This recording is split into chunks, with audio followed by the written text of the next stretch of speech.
जिस तरह एक ज़माने जंग में जब आपकी ज़िंदगी मौत का मसला बना हुआ है, जिस तरह रक़्स और मौसीक़ी की महफ़िलें जमाई जा रही हैं, जिस तरह 11 साल के बच्चे को नवाब बना दिया गया है, जिस तरह उसकी सालगिरहें मनाई जा रही हैं, जिस तरह फ़ौजी अफसर बजाय अपने या अम्माल हुकूमत द ऑफिशल्स बजाय अपने काम करने के वो तवाइफ़ों के नाज नखरे उठा रहे हैं, जिस तरह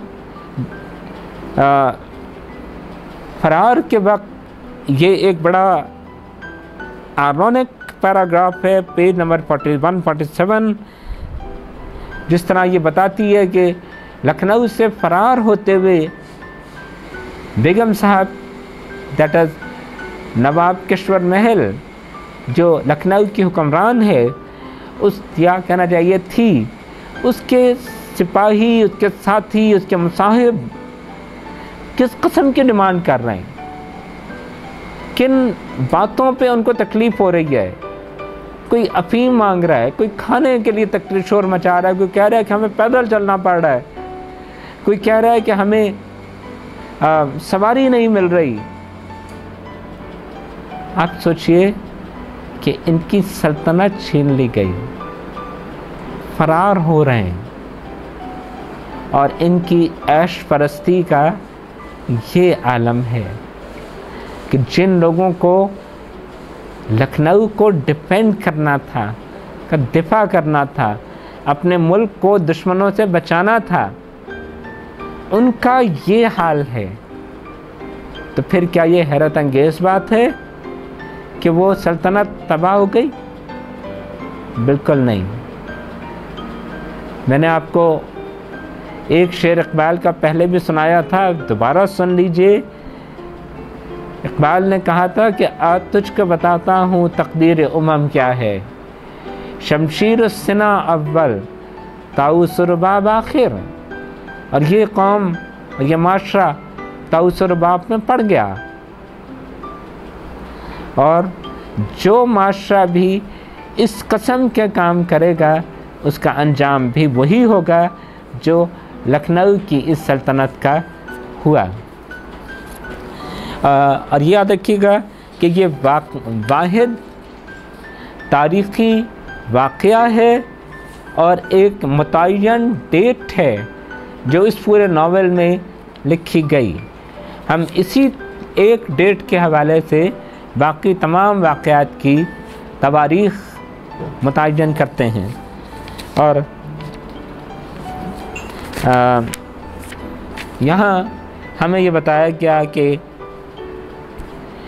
उमराव यहाँ से फ़रार होकर फैज़ाबाद पहुँची, फैज़ाबाद से वापस आई, और फैज़ाबाद से वापस आने के बाद अब रुस्वा उससे ये पूछ रहे हैं कि आपके पास तो बहुत दौलत थी, क्या बना? और वो ये बताती है कि वो जिस राह से आई थी उसी राह चली गई, जिस पर रुस्वा का बरजस्ता तबसरा ये है कि तुम्हारी ये दौलत छीनने वाला गौहर मिर्ज़ा के अलावा और कोई नहीं हो सकता।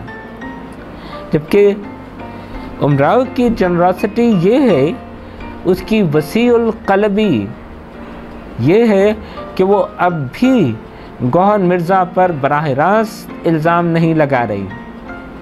गौहर मिर्ज़ा ने उसी की दौलत की बुनियाद पर, उमराव की छीनी हुई दौलत की बुनियाद पर अपने लिए माशरे में एक मुअज़्ज़ज़ मकाम ख़रीद लिया है, घर बसा लिया है, एक अच्छे अंदाज में रह रहा है, और अब उस औरत को मुकम्मल तौर पे भूल चुका है कि जिसने सारी ज़िंदगी उससे सिर्फ़ भलाई ही की है।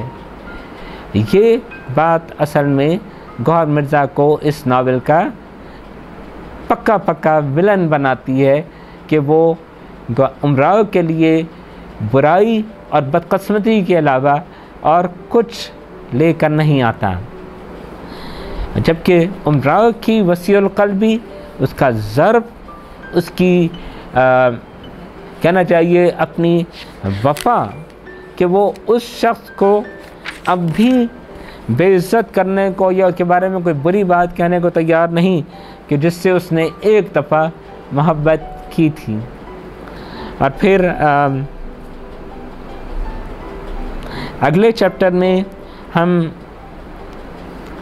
फैज़ाबाद पहुँचे हुए हैं, यानी ये वो वक्त है कि जब उमराव लखनऊ से फ़रार होकर फैज़ाबाद पहुँची। ये उसका आबाई शहर है।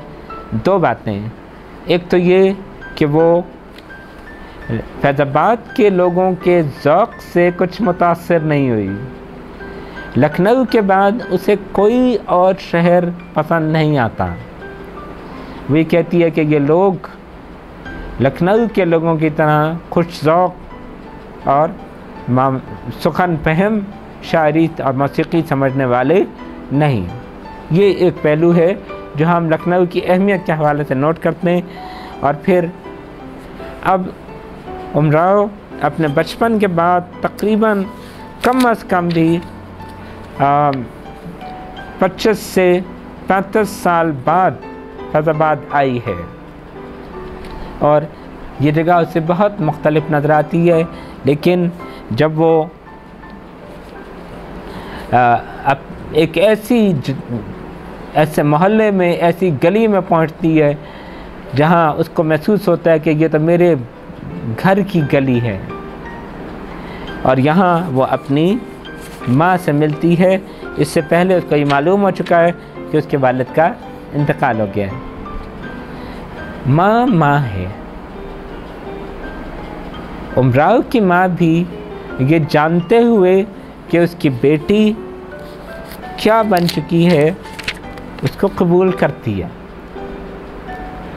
माँ को ये बिल्कुल परवाह नहीं है कि उसकी बेटी तवाइफ है या माशरे में उसका तवाइफ होना किसी बेइज्जती का मूजिब है, बिल्कुल नहीं। वो सिर्फ अपनी बेटी से मिल रही है, और बेटी सिर्फ अपनी माँ से मिल रही है, और कुछ नहीं। लेकिन अगले दिन जिस तरह उसका भाई आता है और जो उस नौजवान का रिएक्शन है, याद रखिए कि वो रिएक्शन असल में आम लोगों का रिएक्शन है। उसके भाई के लिए ये बात जिस कदर बेइज्जती का बाइस है कि उसकी बहन तवाइफ बन चुकी है, वो दरअसल आम आदमी का रद्द-ए-अमल है।